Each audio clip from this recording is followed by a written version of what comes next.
In 1922, a crack Aberdonian was appointed Director General of a new British broadcasting institution. This man promptly sat down and defined 3 principles in accordance with which a public service broadcaster should operate. Today, still listened to by millions, they survive quite nicely indeed, thank you. If you want a podcast, if you've already exhausted what they have to offer, and if you can find it, maybe you should listen to Inform, Educate, and Entertain. Yes, welcome to Inform, Educate, Entertain, the podcast panel show for everybody who loves the BBC's many panel show offerings, but wishes they were much more amateurish. My name is Sam Wilkinson, and every week on this show I give 3 comedians the chance of a lifetime as they interview for a job in my weird broadcasting company I've invented. It's like Radio 4 for people who aren't smart enough for Radio 4. Radio 4 idiots, if you will.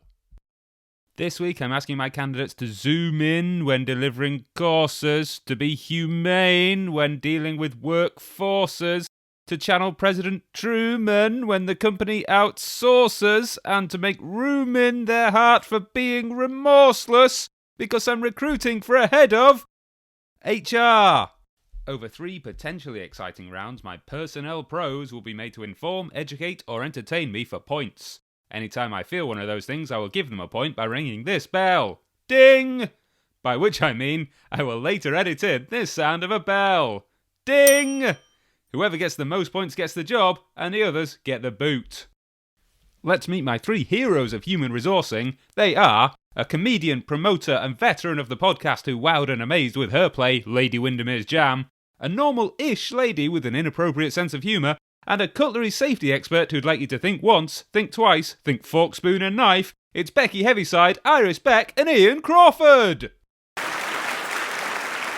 Just before we kick off the show for real, there's a chance to score some early points with our dead studio audience. Ever since this podcast began, I've been followed by the spirits of the dead who sit in on podcast recordings and give unpleasant feedback on my presenting style. My candidates will be allowed to add 1 person to this horrifying host. Already in the room, we have Victoria Wood, Anne of Cleves, Emma Crosson's granddad Alan, Des O'Connor, Freddie Mercury, Clement Freud, Jim Henson, Alan Rickman, Alfred the Great, Josephine Neveson, Wallace, Duchess of Windsor, Terry Wogan, Louis Le Prince, Chrysippus of Solly, and Alan Corran. Iris, who have you brought to add to the hordes of the undead this week? Well, because you've already got Clement Freud, I thought he would benefit with having somebody to deal with him and his naughty behaviour. So I am bringing his granddad, Sigmund Freud. Oh, well, that's a point for helping deal with my Clement Freud problem. And you can have a point as well for revealing the fact that he was his granddad. Fantastic. Thank you very much, Iris. Ian, then, who have you brought to add to my dead studio audience? Well, my choice was quite easy. I brought Harry Braley.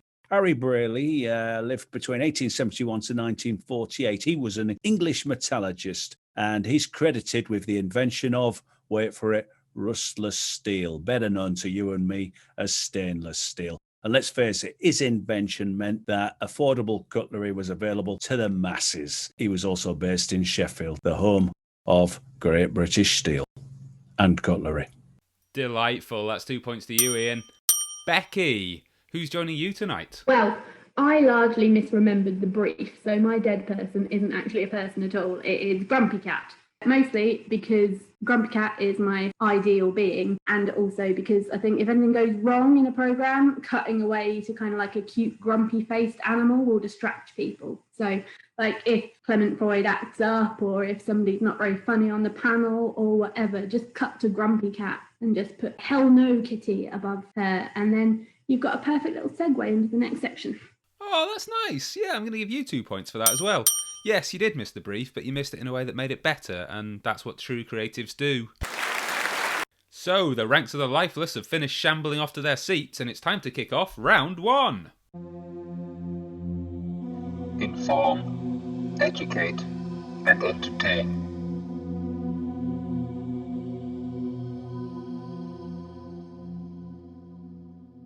That's my jingle robot, Jingletron 5000 there, just trying his best to give us a lovely way into round 1.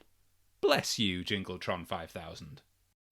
Normally in this bit I use an analogy of the job the candidates are applying for to explain the way that round 1 works, but I don't really know what HR does, so I'm a bit stuck. They're just sort of there, aren't they? They do the paperwork when you go on maternity leave. What? What is HR? Anyway, each week on round 1, I'll give my candidates a perfectly simple question to answer in a perfectly complicated way. I think HR is sometimes something to do with contracts, so the question this week is, what links contracts and signatures? Ian, why don't you go first? As you know, a contract is a legally binding document between at least two parties. Now, two parties could be described, if you like, as two tribes. Two Tribes, of course, is the anti-war song that British band Frankie Goes to Hollywood released in 1984.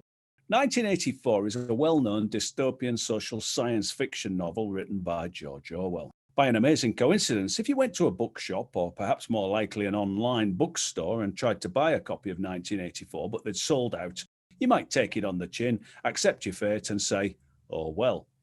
Talking of the word well, or wells, bearing in mind mercury as the chemical symbol Hg, a collection of mercury under the ground might be considered H.G. Wells. The author, H.G. Wells, is associated with science fiction and, of course, wrote the book The Time Machine. If you could take a time machine back in time, you could get some good signatures from famous people before they became famous. What about this? The Beatles at nursery school, Jesus as a teenager, and maybe Harry Braley, the inventor of rustless steel. And so we've clearly shown the connection between contract and signatures. Ian Crawford, thank you very much. That's 6 points on the board for you. Very good opening bid. Let's go to Becky now. Thank you for this question. Now, I translate quite a lot of contracts as part of my current day job, and my slightly guilty work secret is I'm never entirely sure when you're supposed to use the word contract and when you're supposed to use agreement. A gentleman's agreement is an informal, often unwritten agreement or transaction backed only by the integrity of the counterparty to actually abide by its terms. It's also the name of a 1947 movie starring Gregory Peck. Mr. Peck was ranked at number 12 in the American Film Institute's list of the greatest male stars of classic Hollywood cinema. The number 12 carries religious, mythological, and magical symbolism, generally representing perfection, entirety, or cosmic order in tradition since antiquity. There are 12 months in the year, 12 signs in both the Western and Chinese zodiacs, 12 apostles, 12 tribes of Israel, 12 days of Christmas, 12 principal gods in the ancient Greek pantheon, 12 sons of Odin, 12 names of the Hindu monkey god, and significantly to this slightly rambling explanation, 12 jurors in a typical jury trial. This is the meaning behind the title of the 12 Angry Men episode of the BBC sitcom Hancock's Half Hour starring Tony Hancock. Another famous person with this surname is John Hancock, who was an American merchant, statesman, and a prominent patriot of the American Revolution. He is remembered for his large and stylish signature on the United States Declaration of Independence, so much so that the term John Hancock has become synonymous in the United States with a signature. Becky Heavyside, that's 9 points. Thank you very much, well played. Let's go over to Iris Beck to see what she's bringing to the table. A contract is a piece of paper you are given which confirms agreed terms between two parties, a bit like a prenup. But you can also be given or contract a disease. When you have a disease, it is common to have a high temperature or fever. This is the body's way of killing off the bugs. Unfortunately, sunbathing doesn't provide the same effect. Glandular fever is common amongst children and teenagers and is known as the kissing disease. This is passed on through spit. As children were taught it's good to share, but on this occasion, it really isn't. Share something with another person. It creates a positive relationship and bond, unless it's a disease. In the past, people in society created bonds through gift economy. An example today would be buying around in a pub. Pubs. Men have been giving gifts to women since the first Neanderthals offered a crushed, polished wolf's femur. The gift of marriage has evolved, but some of the traditions date back to prehistoric times. Back then, a groom would bind his bride's ankles and wrists with a grass rope to keep her soul from escaping. And after the ceremony, the groom would remove the grass rope and tie part of it to one of the bride's fingers, which in today's ceremony is the wedding band. It was probably a good thing the origins of this tradition weren't well known when 50 Shades of Grey was popular. When my brother and sister-in-law got married and the vicar announced they were man and wife, they were taken to the Lady Chapel to put their signatures on the marriage contract. I unfortunately got a bit confused and called it the Lady Garden. Iris Beck, 11 points from that round. Well done. So, at the end of round 1, the scores look something like this. Bringing up the rear on 8 points, Ian Crawford. Comfortably in the middle on 11, it's Becky Heavyside. But in the lead on 13 points, it's Iris Beck. The Worthy Drama Round. Round 2 is the Worthy Drama Round, where our candidates get the chance to show off their writerly chops and prove that the drama round here can also come from H-armour. Last week I gave each of my candidates a title and sent them off to write an informative, educational and entertaining play for us all to perform now. There'll be bonus points on offer for the best acting, so I'm looking for some Nicolas Cage level stuff. The only issue here is that the titles I gave my candidates are rubbish. Ian, what was the play title I gave you? Ah, yes. So you challenged me with the play title Laws like Jaws, but the J has been replaced by the letter L. Laws. Yes, I did feel I had to explain my own joke there because it was bad.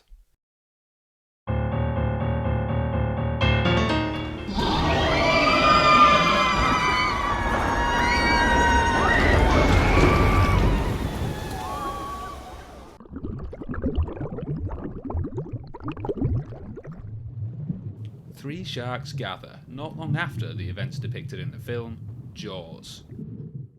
Okay, guys, you can see from all the shell media and the shark news, one of our friends has been blown up and killed just for eating a few people and attacking the odd boat. Hey, well, he did provoke those humans quite a bit. You could say he was basking for it. You could say he was hammering his head against that boat, get it? Because that would make him like a hammerhead, get it? All right, ease off with the shark-related puns. I'm trying to sort out a legal framework that will enshrine our rights to eat people and sink boats whenever we want. It's gonna go down in history. Like the Titanic went down? No, please don't interrupt. Please try to refrain from butting in like a simple-minded seahorse. We are sharks, some of the fastest, sleekest, smartest. Hungriest. We are sharks, some of the fastest, sleekest, smartest creatures on this planet. And we need to... Oh, stop it. That's scary. What are you doing? What is that sound you're making? Well, I thought if it's going to be a historical event, it needs a big build-up and we need a theme tune. Hey, I know a good song we could sing. What about Eye of the Tiger Shark? Yeah, good one. Or maybe, Who Let the Dog Fishes Out? Listen, you two, you're both talking a lot of bull shark. There isn't going to be a theme tune. Just settle down and remember, these new laws I'm trying to introduce will be important to us and the whole shark community. One thing. What is it? If any shark laws are broken, what will the penalty be? I know.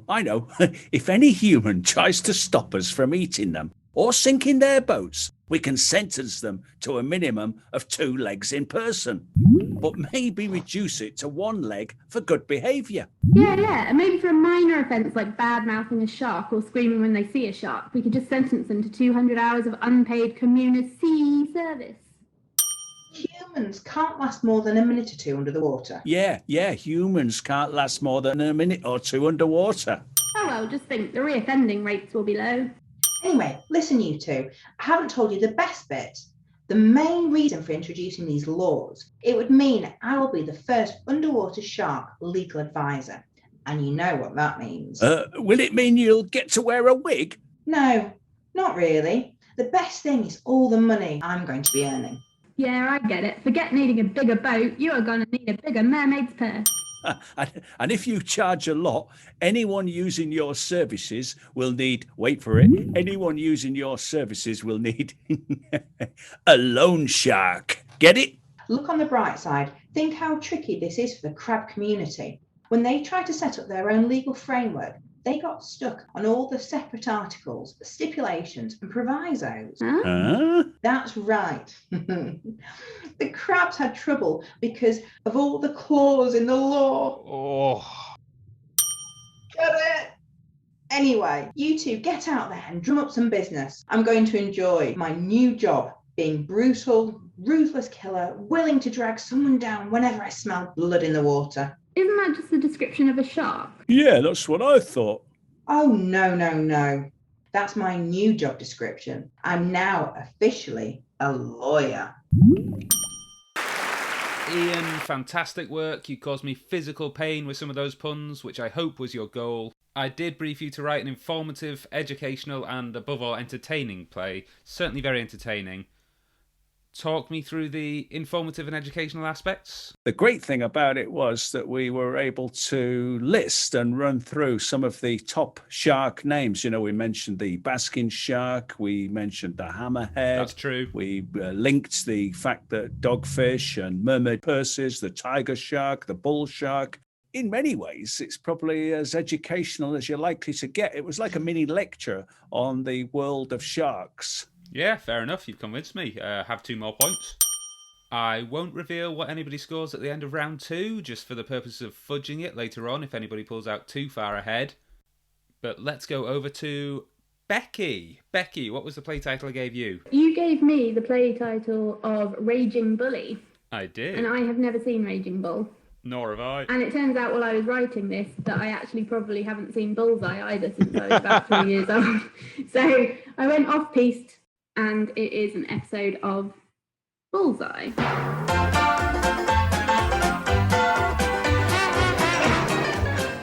Welcome to Final Round of Bullseye, the best and some may say the only darts-based game show on 1980s British primetime television. It's time for Bully's Start Prize Gamble. I'm joined by our winning pair of contestants, one who knows and one who throws. Our team has decided to risk everything they've won so far. Just score 101 between you with 6 darts to take on Bully's Star Prize. You better not be giving any more of my shit away, Bowen. I'm warning you. All these prizes come out of my barn, and I've already lost my TV this week. Don't worry, Bully. These two look like they couldn't throw their pants into the laundry bin. Mavis, you've never thrown a single dart before, which some might say is pretty poor preparation for a darts-based game show. Hey, you're up first.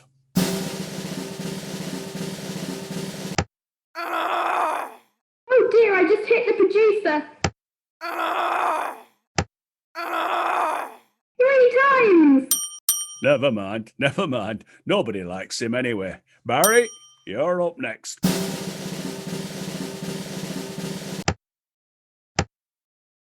$180. Congratulations! You've won Bully's Star Prize. You said you lived in a second-floor flat with no outdoor space 70 miles from the coast in Derbyshire. Yes? You've won a speedboat. Yay! Put that down! That's my chuffing speedboat!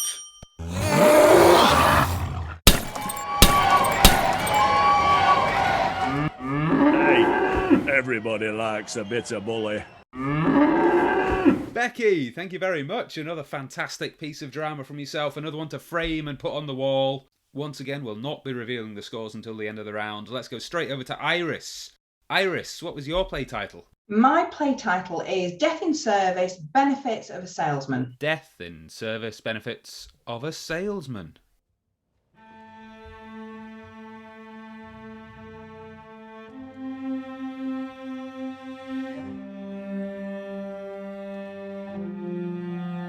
Willie Lomas is a Yorkshire salesman who travels the UK, but unfortunately, he's a rubbish one. You wouldn't think so to listen to him. Love, I'm back. I had a brilliant trip, made loads of sales. Don't kidder, I see your wage slip. What has Biff been up to? He's a great kid, you know. The usual, just plodding along. That bloody boy. When is he going to do something with his sodding life? Willie would change his mind and thought process, just like the changes of the wind. If he got upset, you'd see him with a glazed over look, thinking, reliving and interacting with the past, which is a polite way to say he was nuts. You're right, Dad. Not bad, son. Where's Happy? Happy's just ending his massage, won't be long. Good. I want to speak to you two about business. FFS, Dad. I'm not going into business with you, me and Happy. Willie started to drift off again. He has 2 big regrets in his life. 1. Calling his sons Biff and Happy. 2. Not going with his brother Ben to Africa because he shouldn't have missed out on finding the diamond mine with him. Ben and Willie could have been blood brothers, looking for blood diamonds together. I should have been rich. We wish you were. Don't be so hard on your dad. He did once try to commit suicide. Linda turned her head so only Biff could see her and winked. Look, there he goes again in his own bloody world. Willie, come back. Oh, what? You did it again. You need to speak to your boss. You're travelling too much. Just ask for the Halifax patch. The next day, Willie went to speak to his boss, Howard, from Halifax. Howard, I've got to change my territory. The driving is going to kill me. Look at this. My wife and kids are doing a click clock. They're bloody brilliant at it. Willie didn't get the chance to change his area, which caused more rows at home. So much so, Willie stormed off in a huge huff and had a massive car crash.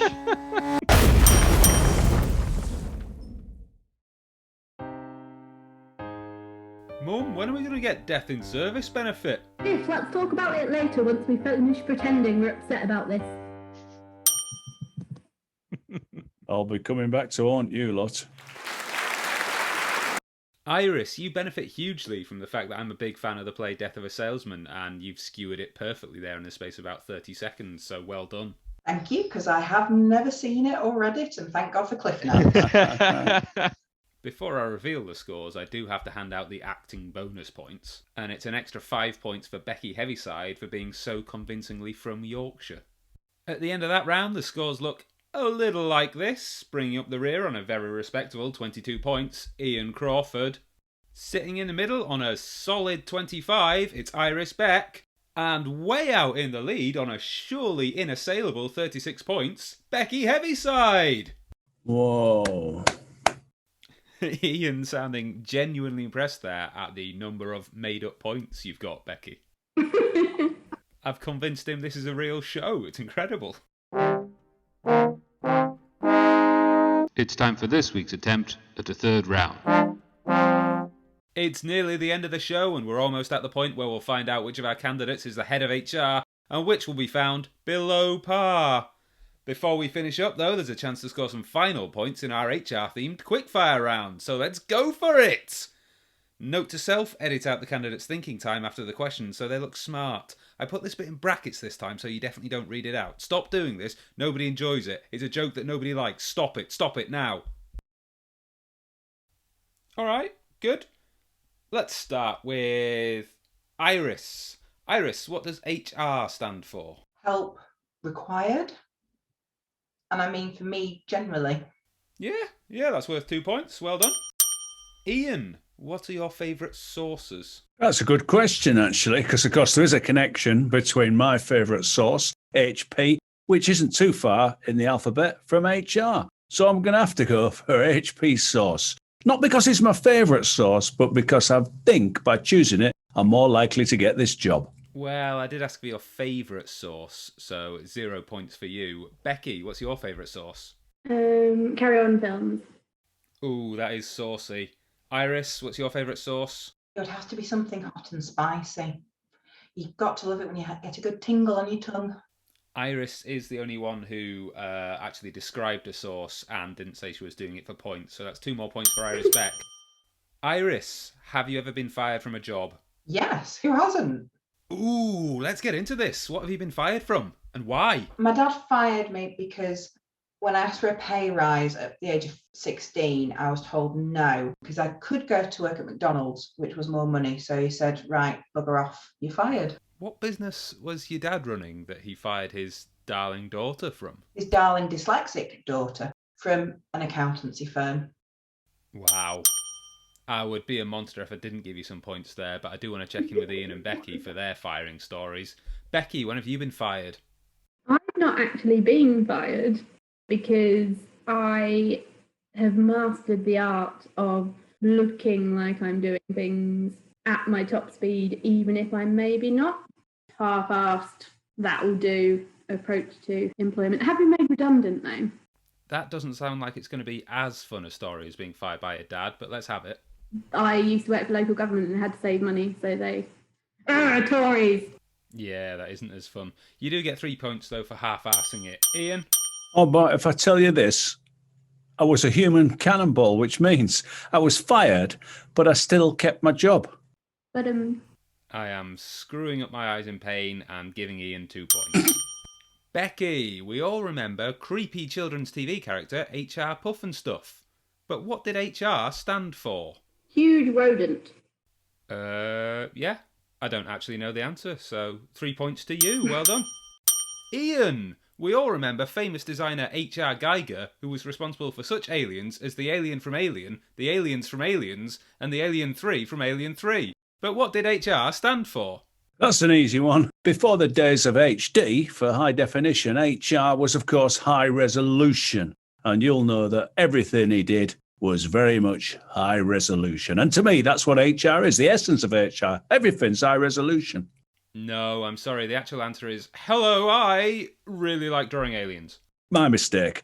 Iris, what's the nicest holiday you've ever been on? Ooh, the nicest holiday, it would have to be my honeymoon. Oh. We got what was supposed to be a very romantic night train going from Prague to Vienna. But what we didn't know is you can't sleep on the things because they're that hot, and you can't have the window open because it's that noisy and everything pretty much gets sucked out. But even despite that, it gave us something to talk about and giggle about. Oh, that's a nice story. There's definitely points in that for you. Have some of those. Becky, what's the nicest holiday you've been on? I did 6 months abroad working in a school in Chile as part of my degree. And when I was working there, I went away for a week with another member of staff to Buenos Aires in Argentina. And that's the best holiday I've ever had. Absolutely love it. Sounds pretty good. Ian? Mine was a swap. I traded my role for a busman's holiday, and I got to visit the Uzbekistan cutlery manufacturing plant and had a jolly good time. I'm struggling a bit there. You could always edit that bit out.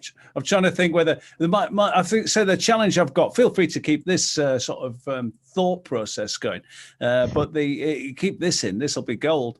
But I'm trying to steer a line between thinking of real answers and vaguely humorous answers. But I feel like I've fallen somewhere in the middle. 5 points for honesty. Unfunny lies. That's what I'm working on. Wonderful. Is that HR TV program like a real TV program? HR Puff and Stuff? Yeah. Is it? Yeah, you'll have nightmares. Don't look it up. It's horrible. Because when you said we all know, I was like, well, I don't. But it might be a huge rodent. I don't know what it was. It was creepy. I'm going to look that up. That's a point for trying to educate yourself. Iris, when did you last see a pig? Well, you saw me trying on a dress this morning. I would say this morning. Oh, I'm sure that's not true. Oh, no.